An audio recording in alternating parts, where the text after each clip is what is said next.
right, so our first question here tonight is this. You guys asked, who created God? Who created God? Nobody. It's a great question. But this is not to hurt anybody's feelings in here. It's a bad question. It's a bad question. Here's why. God is uncreated. He is uncreated. Everything else that exists is, y'all fill in the blank here, creation. Yeah, created. Yeah, everything else is created. And so there's an apologist. His name is J. Warner Wallace. Actually, let me keep this up here. J. Warner Wallace, and he says this. Asking who created the uncreated is like asking, what sound does silence make?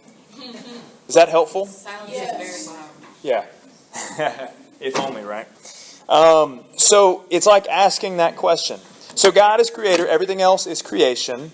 And because of him, all things were made. So I'm going to cite 3 different passages here. Colossians 1, 16 through 17 says this. For by him being who? God. All things were created in heaven and on earth, visible and invisible. Whether thrones or dominions or rulers or authorities, all things were created through him and for him.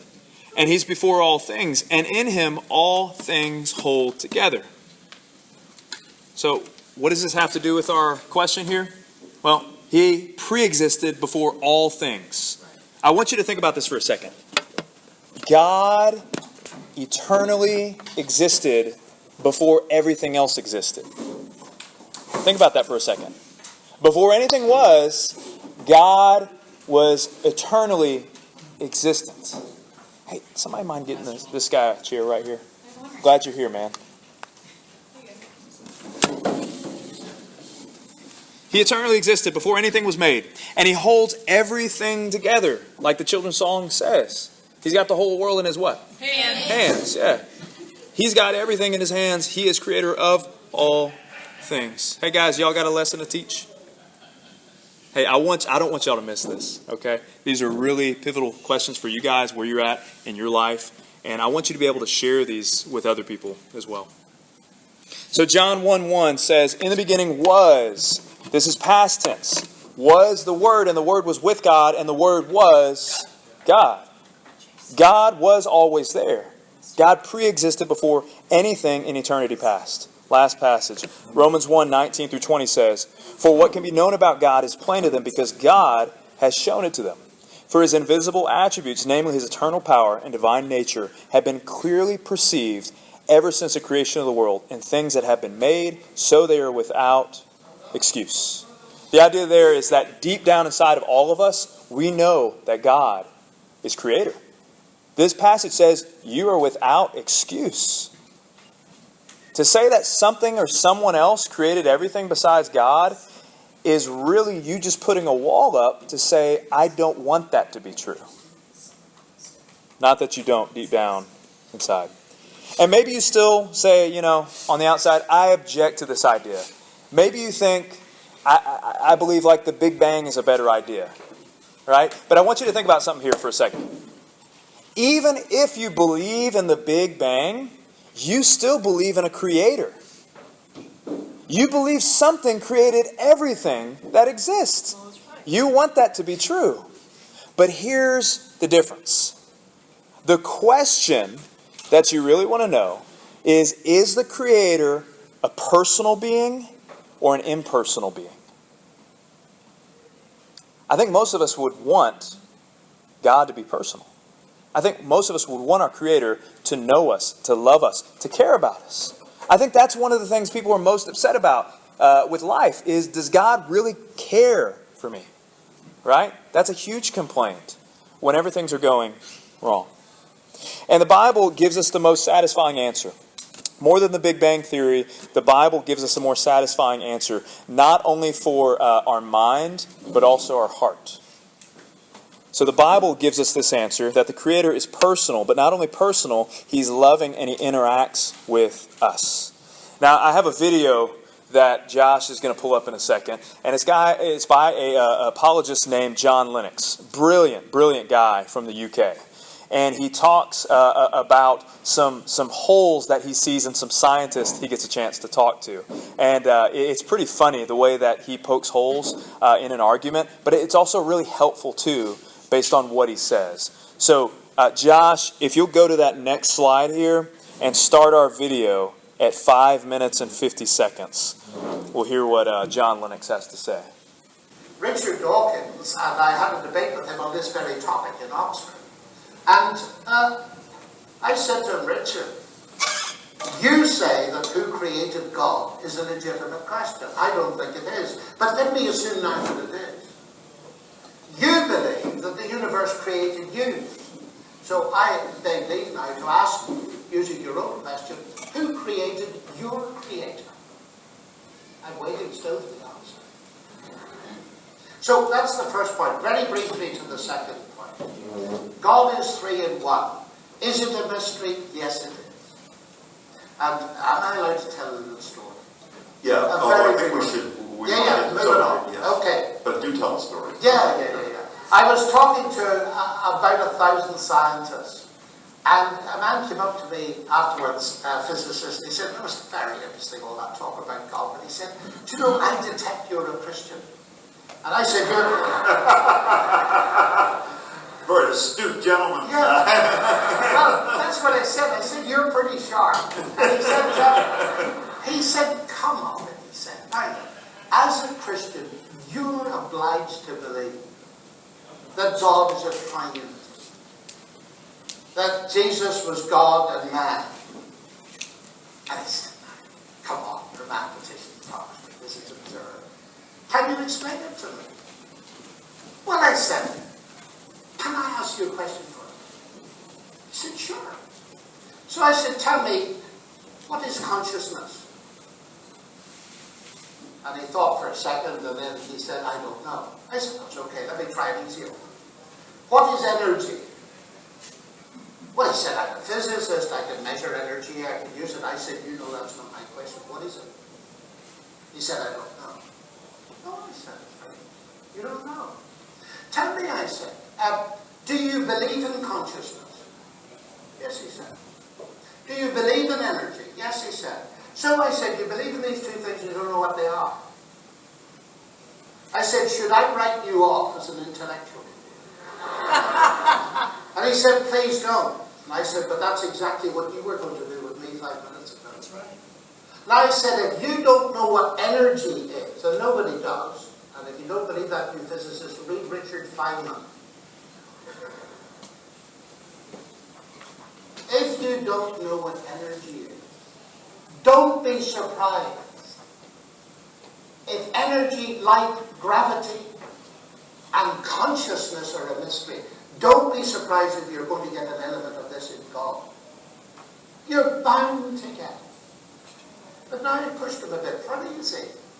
And I said, why do you believe in these things if you don't know what they are? And that was a bit difficult. So being kind chap, I tried to help him out.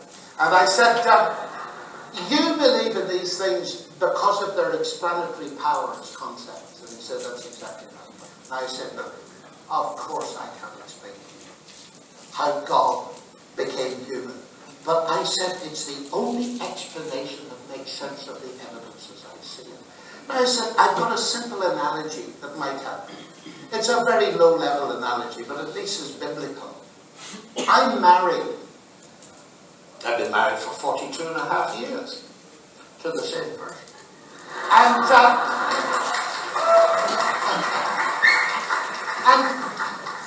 my wife and I are in a sense one. We're two persons in one flesh, the Bible would say, but in one unit. And it seems to me that at the very least, don't misunderstand me when I say this, that this mystery is telling us something magnificent about God. God is not a monolith who, to put it crudely, was lonely, so he made a few people so that he could have somebody to talk to. God is himself a fellowship. Now that's undimensioned and we can't grasp it. There is a sense in which I feel it's got to be something like that. So a physicist couldn't answer the question. He knew that he could see the evidence of energy. He knew that he was aware of his own consciousness, which just means being aware of reality, right? But he could not go to the very depths of what energy is and the very depths of what consciousness is. And the same is true about God. We know God and who He is based on our experience of life, based on our experience of what God says about Himself. But that's where we stop. What you have to do is to be humble enough to admit that your brain in a fallen world may not be able to understand everything out there in the world. It's an issue of humility to be able to say, I don't fully understand why blank happens, but I know that I can't. I'm unable to, because I'm not the Most High.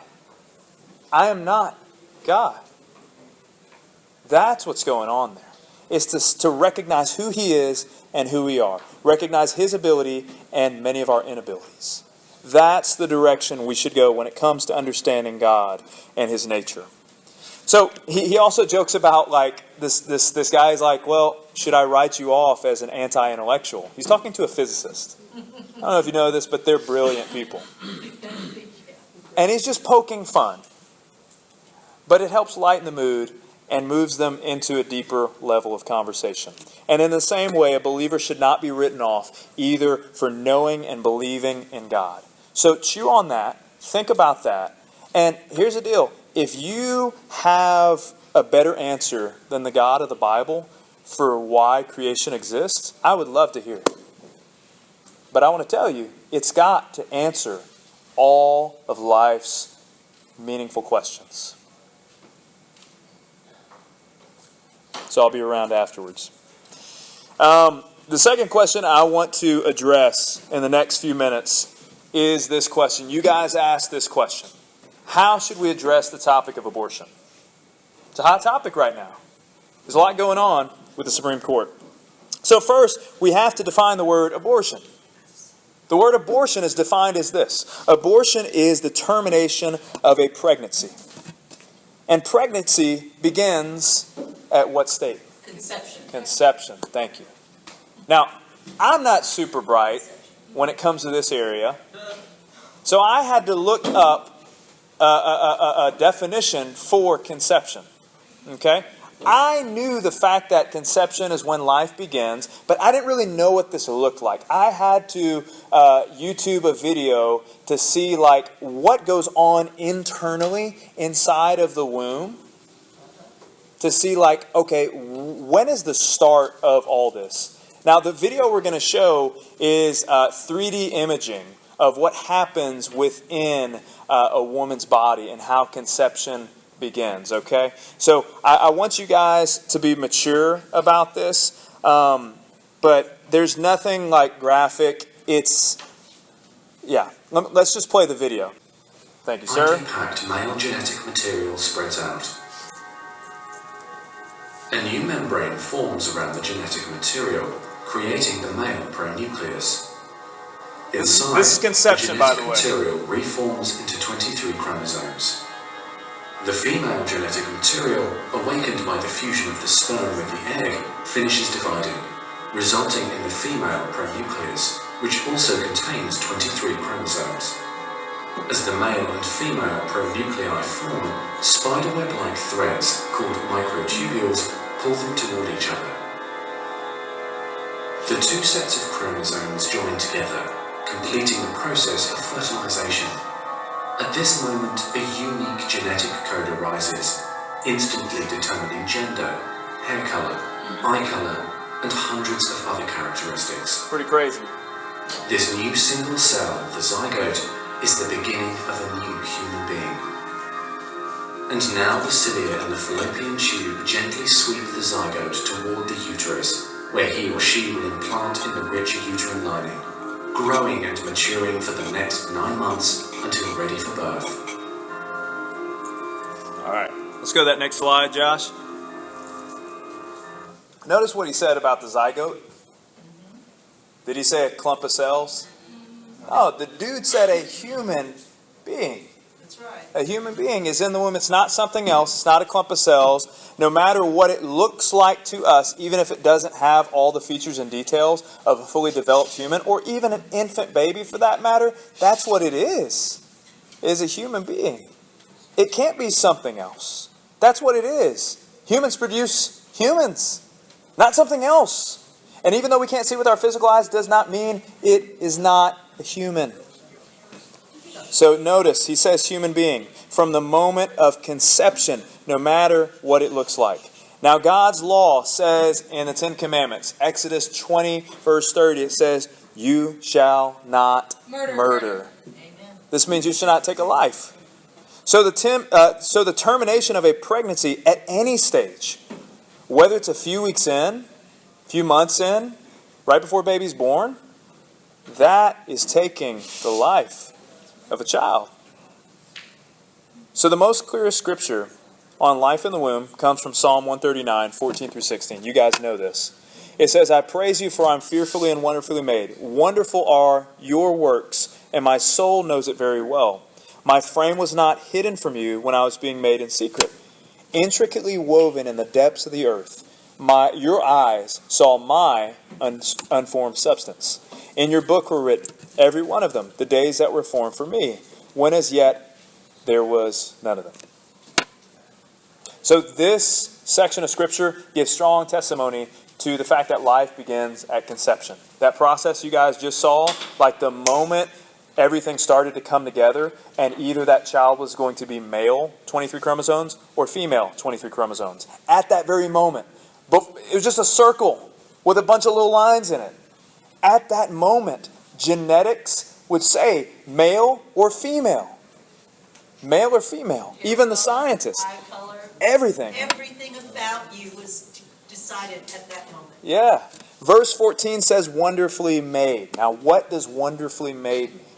It means each and every one of you sitting here was made with beauty and with value. Beauty and value. And that's something God deems about you, not necessarily what the world will say. But this is what God sees about you. In verse 15 it says frame. And what do you think frame means? He saw my unformed frame. It's your skeletal system. Your bones. In the depths of the earth. He talks about in the depths of the earth, you saw me there. Now, does this mean that he was born in the depths of the earth and then someone found him like, oh, you need to get inside the womb of that woman? No. The depths of the earth is this way of saying, even though people could not see it, like this baby being formed, even though it seemed like, they were so far away, it was like they were in the depths of the earth, even though they couldn't see it with their eyes in the womb of a woman, God was forming a human being in the womb. In verse 16 it says formless substance. This is the embryo, an early stage of developing life. So at every point of pregnancy, God knew each person and all their days. God knew you and all of your days. So how might this conversation play out when we talk about it, especially with those who have gone through the horrible atrocities like rape or anything like that, and then end up having a child because of a horrifying situation like that? How do we talk to someone like this? We'll have a second video for us that we're going to watch, and then we'll conclude with just those two questions. We'll save the third one for a Sunday morning.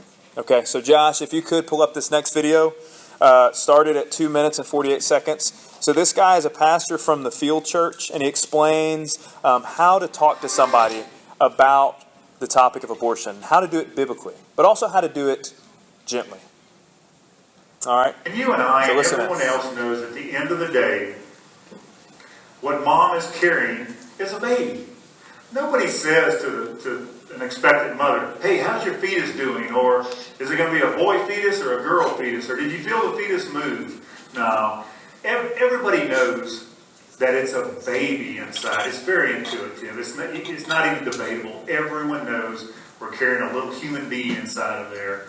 So depending on the worldview of the person you're speaking to, there's several different approaches we can take in conversation to get them to really think about abortion and what it actually is.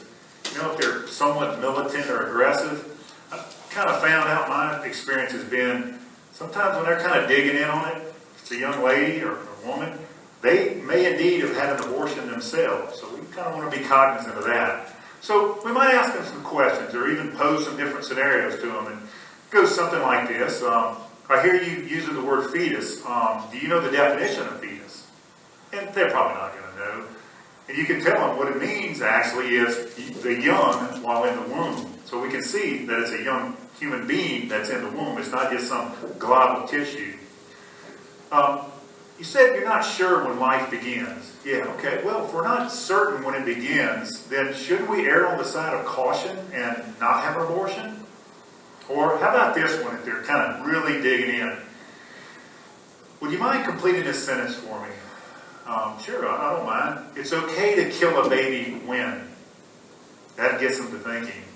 Some people might say, well, it's the mother's right to have an abortion. And you could respond with, well, where does she get that right to have an abortion? And they're going to say Roe versus Wade, the Supreme Court case. So you might want to respond with, well, if next week the Supreme Court decides that abortion is illegal and we shouldn't be able to perform one or have one, and Roe v. Wade is thrown out, and we can no longer legally have an abortion in America ever again, you're okay with that. And they're not going to be okay with that. An age-old argument is the baby has genetic defects and will not be able to take care of itself.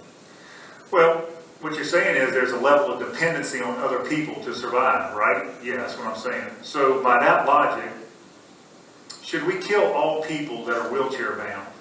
Or what about those that are paralyzed? And the physicist Stephen Hawking, who was confined to a wheelchair, should we have just let him go by the wayside? Because if there's a certain level of dependency and someone can't take care of themselves, we're going to have to take out a lot of these people. And then there's this one. In the case of rape or incest or the life of the mother. Well, as tragic and as terrible as rape and incest genuinely are, why should we punish the child for the crimes of the father? Or the health of the mother? Well, let me let you in on a secret. There is no medical reason whatsoever to perform an abortion. Now remember what an abortion is. It's the intentional taking of an innocent life. So if a mother's life is in jeopardy or her health conditions are very serious and the doctor has to go in and take the baby, we save the life of the mother first, of course. And then we do everything we can to save the baby. But if the baby dies, then we grieve. We're not going in there to intentionally take the life of the baby. We're going to try to save the mom, of course, first. And the baby second. We're going to do everything we can to save the child. And if the child passes away, we're going to grieve. So, now that we've fielded a few different objections to abortion, let's jump to the good news. The good news is this. There's always good news with the gospel. The Bible has an answer for every one of life's problems. So what if someone says to you, I've had an abortion? So, he goes a little further into how to gently approach someone and bring the gospel. There's always good news. In fact, the whole scriptures, they're all about reconciliation. I don't know if you know this, but God is in the process right now from the beginning when sin came into the world through all the way up until Judgment Day, is in the process of making all things right and reconciling you to himself. At the very beginning in the Bible, man sinned and allowed for sin to come into the world. And as a result, everything broke. Things started to happen that shouldn't have ever happened. And God sent Jesus to make things right because you have a broken, sinful, selfish heart. You think first and foremost about yourself. You do. I do. We all do. We wake up in the morning and we think about us. And our selfishness can lead us easily to sin. And so Christ came into this world, died on a cross, rose from the grave, offers us the gospel so that not only do we get to spend eternity in heaven forever, but our heart's made right. Ezekiel 36 says to basically give God the heart of stone that you have, and he'll replace it with a heart of flesh so that you will not live in your selfish, sinful ways any longer. And this helps us in all kinds of ways. Not only in just the day-to-day moral decisions that we make, but the things we believe and the relationships we have and the huge decisions that we make in our life. This is why Jesus came. To set you free eternally and to set you free in this life from sin. And so what he talks about more is the gospel and how to present the gospel. There's so many things he points out, but for the sake of time, I'm just going to jump right to the end. I want you to know that if you're having a conversation with someone who has either been through a situation like rape or incest, like he talked about, or they know of someone who has, the disposition of your heart should be one of sadness and sorrow for them. Not quick to give an intellectual answer, but hurt with those who hurt, as the scriptures say. And give them the comfort Jesus can give. Because what can the world offer once someone has gone through a tragedy? What's the world going to offer? More money? More success? More popularity? That's never going to heal the wound in the heart. And I'm talking about any tragedy you've ever been through. Christ heals the heart. And only Christ can bring true healing that we need. And so we present Christ. If someone has had an abortion, we present that God still loves them, He cares for them, and that baby is in heaven with Him forever. And that's good news.